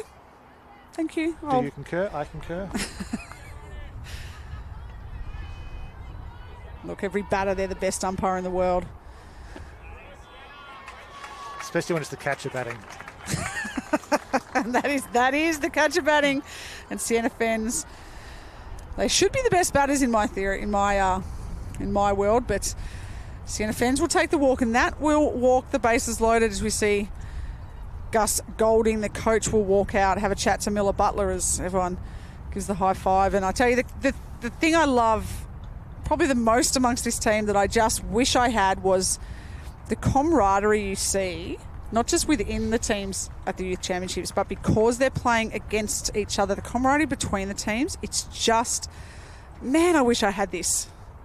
For me, it's one of the absolute benefits of women's baseball is just that culture of positivity which goes across the teams, across the states. And you have those the other tournament opportunities like the Barclay Cup and the Melbourne Women's Baseball Tournament where it is hugely collaborative and you get to see everyone get to, the Melbourne Tournament, for example, you get to have a 15-year-old player playing in the same side as an Emerald or a draftee, and they get to play with their heroes, and that gets to just foster this positivity of community they've got around the space. And it's just, I really enjoy being around the atmosphere. It's so fun.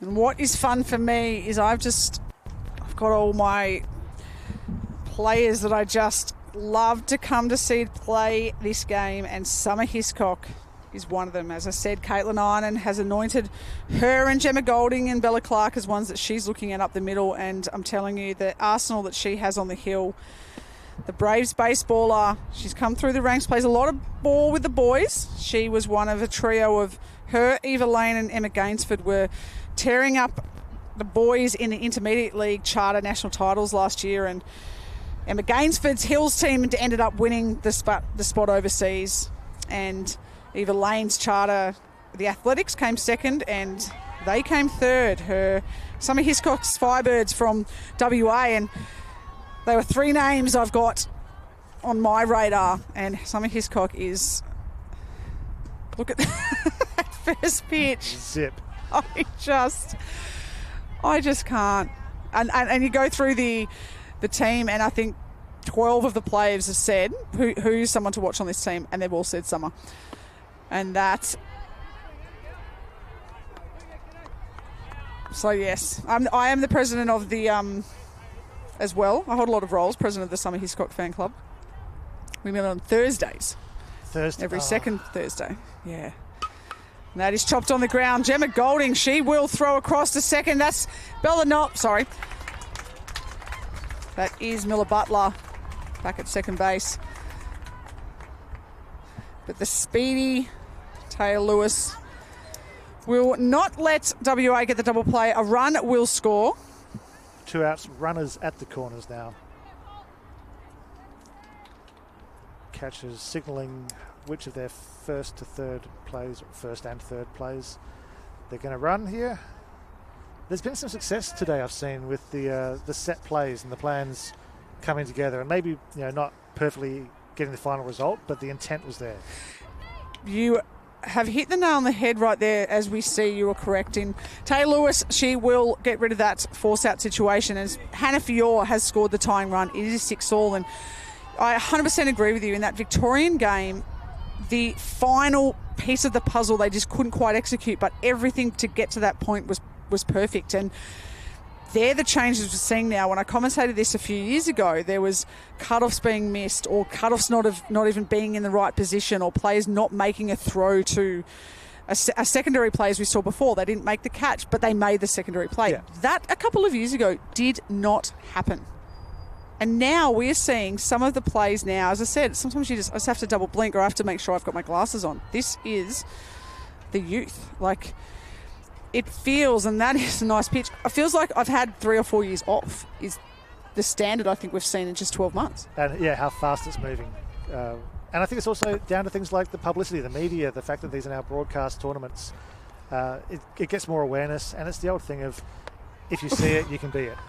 Yeah, look, if you can see it, I can call it. And if I can see it, I'm going to talk about it. And I'm glad that everyone's tuning in. So if you are tuning in, let us know where you're tuning in from.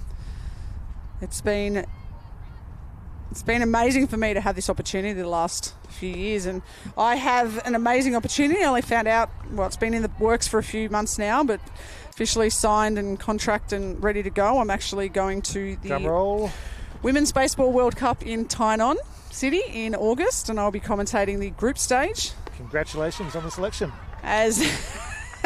Just as I say that, Summer Hiscock says, come on, she heard me. She's excited that I'm heading to the World Cup. I'm excited that she is on the hill. I'm excited because this is a tied ball game. I feel like we're cheating. We didn't have to actually pay to watch this. That's the thing. If you're in Melbourne and you're off during school holidays, come on down to Altona. There's lots of parking.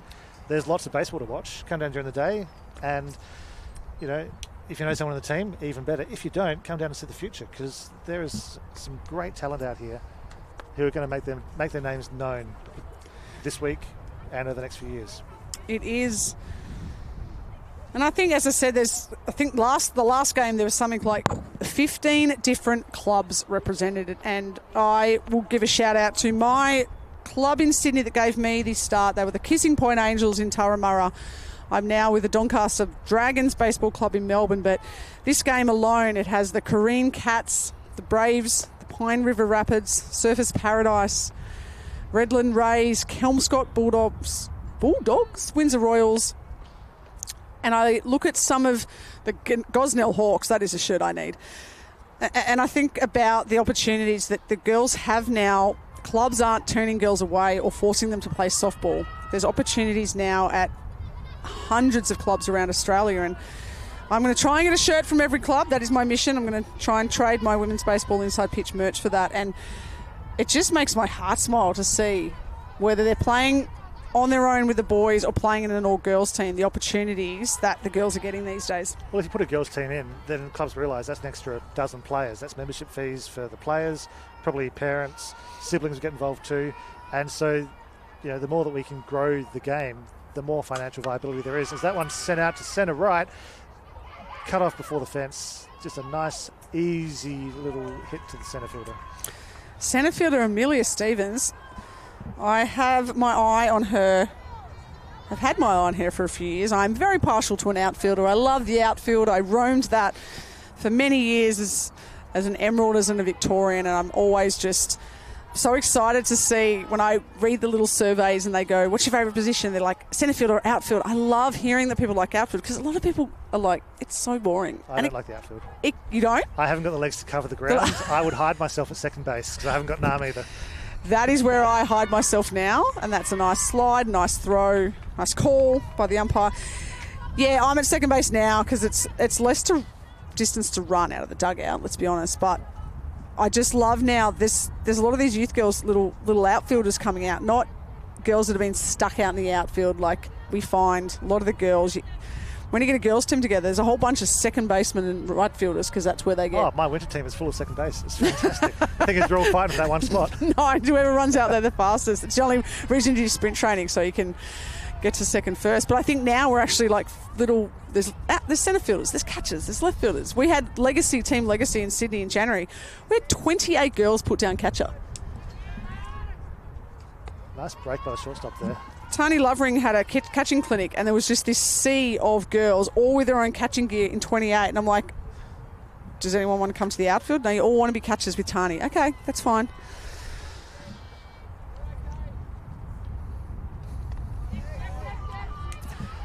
And that will be Sarah Scott, who singled to centre. She will probably give a one stolen base there for the second one, and this is Summer Hiscock, who we've seen on the mound.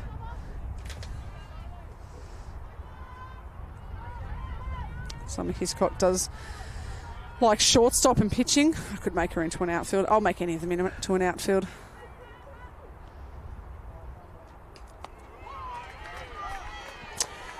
Riley Graf Pretorius on the hill for Queensland, and we saw Kayla Sparks go 2.1, but Riley is just quietly doing a nice job here for the Maroon.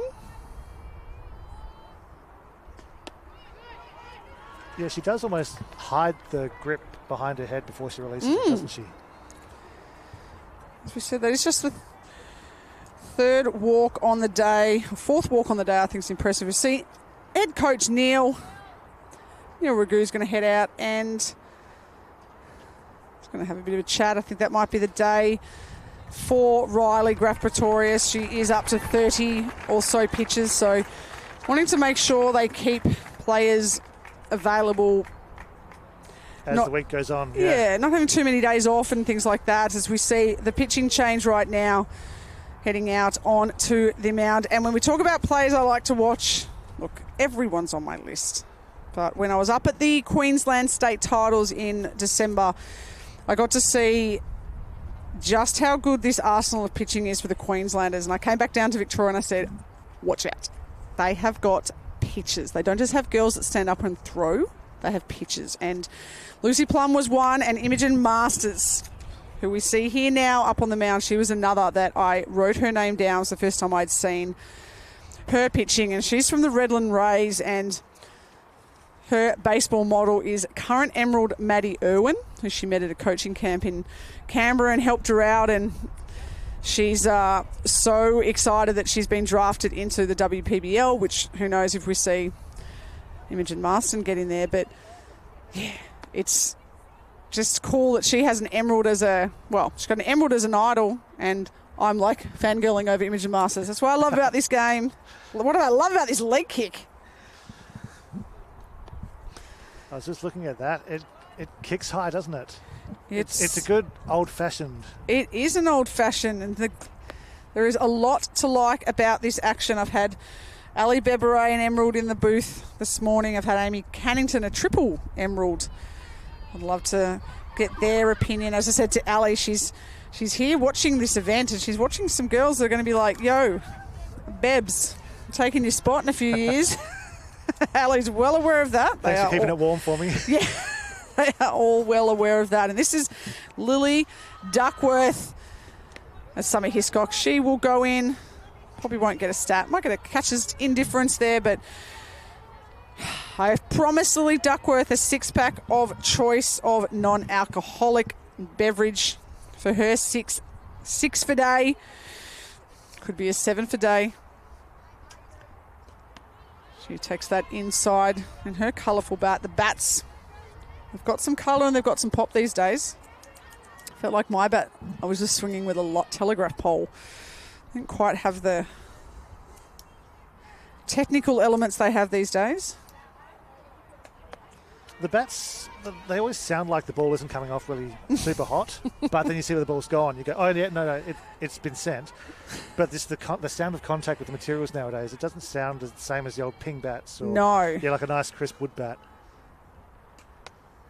Slowly takes that walk. Some of them, the ping bats, some of those like the Di Marinis and some of those ones that were pinging, you were inside a tin batting tunnel, you're like, I'm out. I'm not using one of those. But you're right. Some of them sound like a wet newspaper, and then they go into the train tracks. You're like, what? I'll tell you, a bat to listen for is India Hezi Shawn for SA in the senior team. Her bat, when she makes contact, it is deafening behind the plate there, and you hear the big ring, and then it dies as she hits it back with it. Well, Caitlin Inan's bat, I think I commentated and I said, and that's a newspaper single to right field. Her bat, she hit the wall on the full. I don't know if it's broke. You know when they start to lose their pop and they're about to break, and that's when you like ride and die. They Caitlin Inan's sounds quite wet newspapery, but she's using it and it's working. It's a black one. It's very uncolourful, but it goes with the uniform, the black and the gold. I love the black and the gold. This is Jamie Vlasic, who is 2 for 2 on the day, and this is 2 for 2 games for her catching. I mean, players will have their bats, and they like the tradition and the superstition of it, and they will use that bat until it is no more.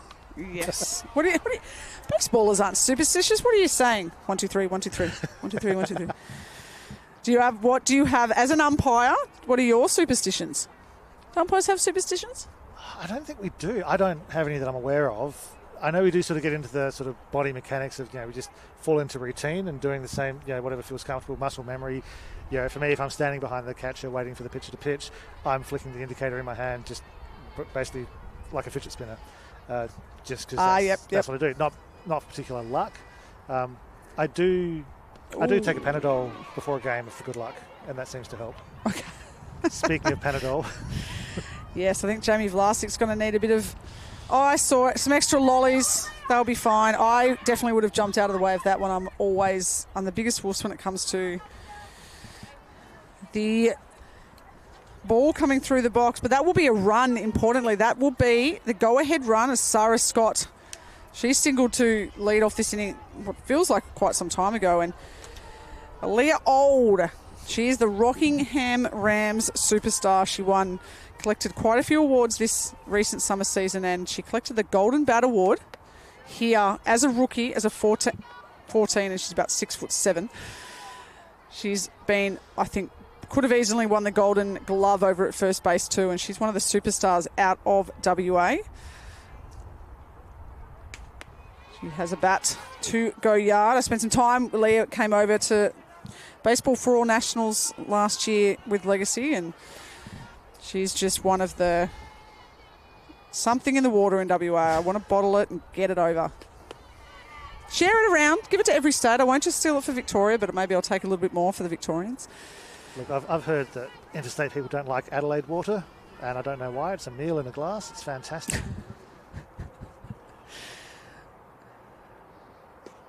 I spent a lot of time in Adelaide for work for 10 years or more, and I never had an issue with it. Yeah, I grew up with it. I enjoyed drinking my water with a spoon. I'm fine. I'm fine.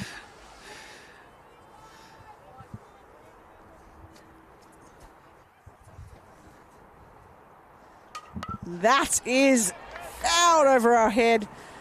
Imogen Masters is... I'm not sure there is going to be anyone here with a better pitching style than Imogen Masters. This is... She's using everything of her long levers and using all of that mound to get it through the strike zone.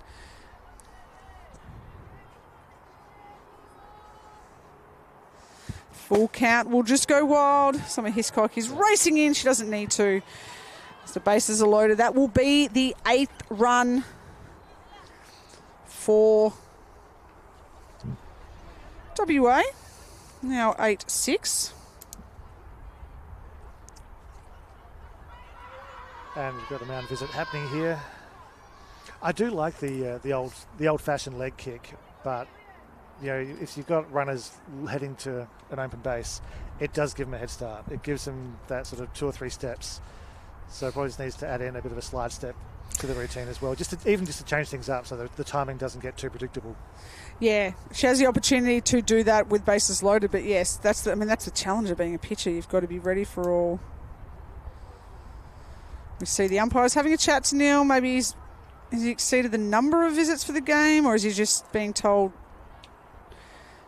come out again, you're going to have to take her out? Because there's the old 2 visits an inning, but then there's also the number of free visits you can use up. Yep. And if you do make that extra visit, you then have to make a change. So yes, just a bit of preventative umpiring there, stopping the mound actually coming into play there. Yeah, because I was thinking she hasn't thrown too much. Maybe he's just telling her to settle a bit. She's only thrown 15 pitches, but just letting her know there's none out, there's bases loaded, so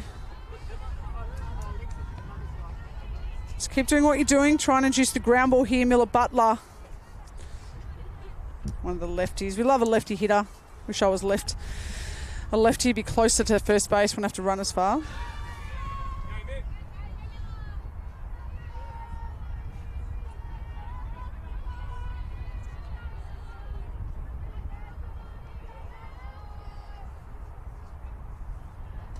That's a nice pitch. Let's keep peppering the strike zone. As we said, we've seen some balls go yard, a lot of hits, but got to go round that zone, make them, as you said earlier, think that it's a strike, make them chase. Yep. Don't leave anything for their U-trip bats to send it to the train tracks. It's a nice pitch. Just slightly off topic, but speaking of old-fashioned, I am liking our Kira, the plate umpire's very traditional stance she's taking. She's got 2 movements, gets down to the preparatory one, which is what we see now, and then she'll drop in with the right arm coming across. I love that you notice that, because I notice things like I'm watching Hannah Stevens in the outfield. I'm noticing tiny little things from that. Shows where we've come from as an outfielder, as an umpire. I love that. Nice pitch. That is a nice pitch. Unlucky there. Yeah, I had Fiona Lambrick in the booth last year. She came over and had a chat. I said she might be coming into this game today, so I might get her into the next game. We had a chat about just like things we don't really notice, like when you're using a 1, 2, 3, 4, whatever man or woman rotation and having to practice As we see, Imogen Masters Day is over on the mound. But, yeah, just all those different things being in the right position. And well, that's the thing, because a lot of the states, you don't have enough umpires to necessarily even have 2 umpires every game. I know in Adelaide, you're lucky to get a league umpire for a junior or the lower senior competitions. So a lot of us will get to a nationals, and we haven't run a 3-umpire system for possibly 9 months, 12 months, depending on what happened. So it takes a bit of getting used to, and then if you go to suddenly a 4-umpire crew or back to a 2-umpire crew, you've got to take out, okay, my body naturally wants to do this when the ball gets put in play, but I have to stop. That's their responsibility. I will have to go and cover something else instead. And so, it's as much learning for the umpires here too, just because we don't get that opportunity week in, week out. No, we love what you do. I always get the rostered on umpiring in the summer. I love doing it, doing the juniors. Sometimes you end up with 3. If you're doing one of the 14 U's or 12 U's, you end up with 3 runners at one base, and it's just hectic. Chaos I love. I love it. But I do like umpiring. Because then you also get to step through the plays of, the thought process of, okay, well, there's 2 runners at the base, they both get tagged. Who's out? Work through the process of, well, they're entitled to it, they're not entitled to it yet, they're forced off, they're not forced off yet. It just makes you sort of play things out in your mind. Yes, one of my favourites we had the other night was the whole throw from the infielder that goes out of bounds, and you've got to decide, okay, where were they? When was the throw made? Where were they? 2 bases, 1 bases, that's always fun. But this is Isla Mullavey or Malavey. Dial in, let me know if I have got the surname wrong, but Isla from the All Stars Baseball Club, she is up. And just like that, she's in the strike zone. Yeah, base awards is a very long topic you can look into if you want to spend a few hours of bedtime reading. It's a nice pitch, nice swing from Stevie Oates there. I could imagine, yes, you'd spend as many hours as I do collecting and reading on women's baseball. It's probably your same with umpiring. My thing is just go down YouTube rabbit holes. Yeah. Oh, that is a pitch and a half. As my friend Maddie Gray would say, that was filth. That is, I said when I came home from Queensland state titles, and I messaged my youth team friends and said they have got arms for days, this Queensland youth team, and look at that pitch. And then there's a fastball. And you know what? I just anointed Imogen Masters as having the best action, and now I've got the old school over the back of the head. How cool is that? It's like Fernando Valenzuela. Oh, the youth is just, they bring it every year. There is no way I was this cool or this good at this age. No, but you thought you were. Oh, yeah, 100%. And that will be another run. Nice little pop-up slide. Jamie Vlasic, she's in. That will be the 4th run of the inning. So we had very tight tussle here if you're just joining us. WA versus Queensland. We've seen the scoreboard tick over in every inning. We were tied. That's a great shot on the camera there, by the way. That replay, that angle from way up high. Doing a fabulous job capturing that. They are a good team, this Space Quake crew. They need to change the name because I'm struggling with it. It's Space, it's Quake, it's Jared. He is leading it. They brought me Easter eggs the other day. So They give us great vision, but more importantly, they feed me chocolate. We love them at Space Quake. And that is a shot. Bella Nolan at shortstop. She'll come up firing across the dynamo. That's a nice pick, but it's not in time. Aaliyah Old will score the 5th run of the inning.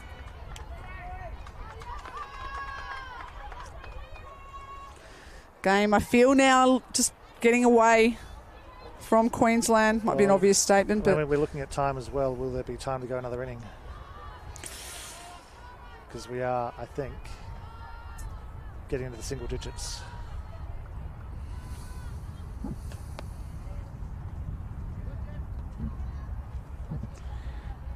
This is back to the top, Gemma Golding.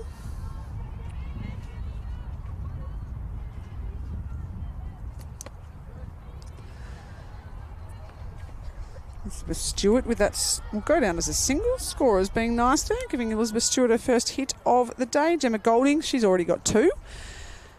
Yeah, I think she was safe on that, even if the first person headed onto it. It was speed up the lines, which I've never had, but it does look nice on other people. I do remember I had it. That's why I'm bummed that none of my nationals, 13 nationals, none of them were broadcast, and my 6 World Cups, I've got a VHS and a few DVDs, and it's like, I just want to show people I could run. I could fly back in the day. It's just all my stories now. I'll show them. No, it's fine. I always talk as we see Gemma Golding gets a walk there that I love the fact I get to commentate and I have my podcast and I share the stories because no one was doing that for us and we didn't have that opportunity. It wasn't a thing. Like half my career was social media, but for me, it's not about me showing everyone all my highlight reels, but there were so many greats in our game at the time and some of these girls will just never know exactly how good they were. Yeah, and that's the risk of things being lost to history. We've got Baseball Plus now, the great platform that is archiving all these games and tournaments, everything from ABL down to local games. And so you can go back and look. I went back and watched some of the games that I was officiating a couple of years ago, and just to refresh and to see and go, oh, yep, got that call right, or, ooh. Yep.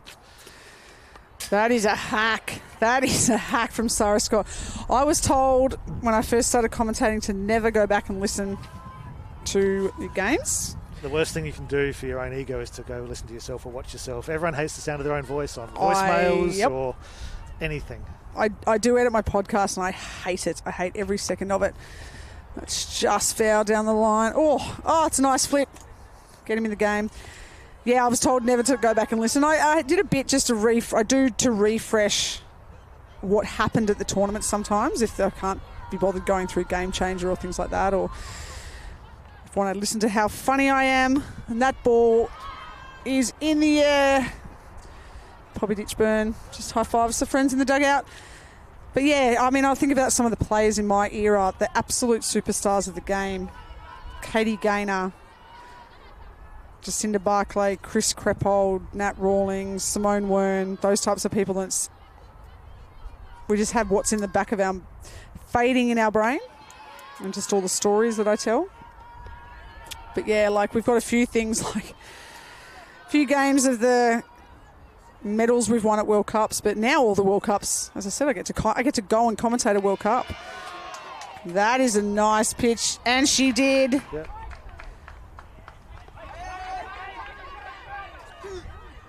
And there's a bit of confusion due to a non-called strike.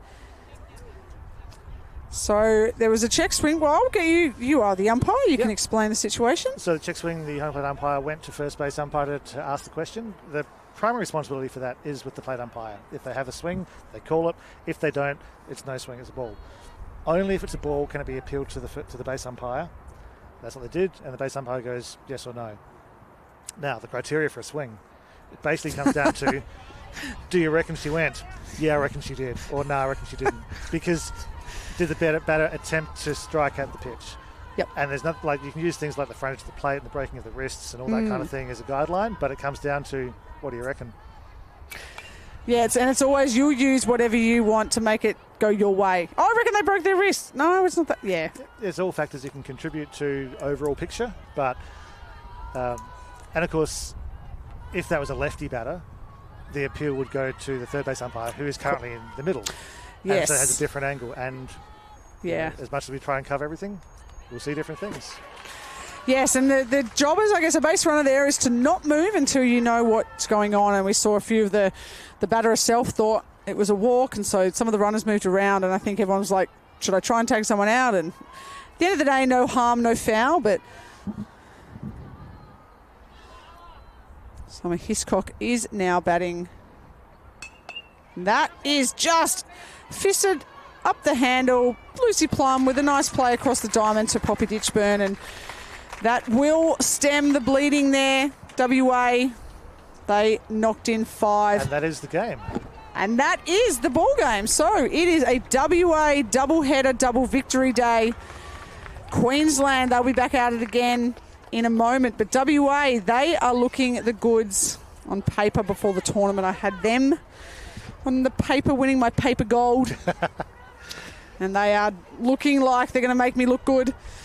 They are a good-looking team. So are the Queensland side. I think that scoreline was a bit blown out in the end, but Paul Vanderkop, thank you for joining me. Pleasure. Thanks, Amy. It's look, this is the first day of the junior tournament.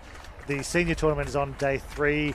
We've got a whole week of it to go. It is going to be an absolutely fantastic week of baseball here in Melbourne.